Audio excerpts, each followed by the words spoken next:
DJ Mehdi, il a inventé son propre sampler avec un vieux Walkman bricolé. Je te raconte ça.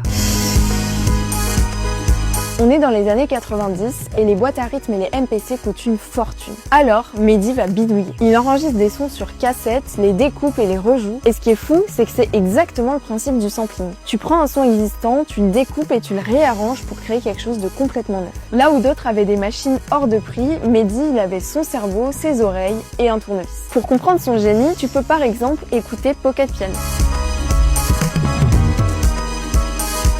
Ce morceau, il part d'une simple mélodie de piano. Mais Mehdi la découpe, la répète, y ajoute des variations rythmiques et des basses et ça donne une énorme claque musicale. Chaque note est calculée, c'est un peu comme s'il transformait une seule phrase musicale en une conversation entière, avec des respirations, des rebonds et des accents. Et cet esprit créatif, c'est clairement sa signature. C'est ce qui lui permet de passer du hip-hop français avec Ideal J, 113 et la Mafia Cafri à l'électro mondial avec Justice, Daft Punk et Pedro Winter. Il mélange les codes comme Quincy Jones le faisait aux États-Unis. Chez lui, le hip-hop rencontre la house, les samples se transforment en hymnes et Paris résonne jusque dans les clubs de New York. DJ Mehdi, c'est l'histoire d'un producteur qui n'a pas attendu qu'on lui donne les outils, il les a fabriqués lui-même. Et c'est pour ça qu'aujourd'hui, 14 ans après sa disparition, son œuvre continue d'inspirer musiciens et producteurs.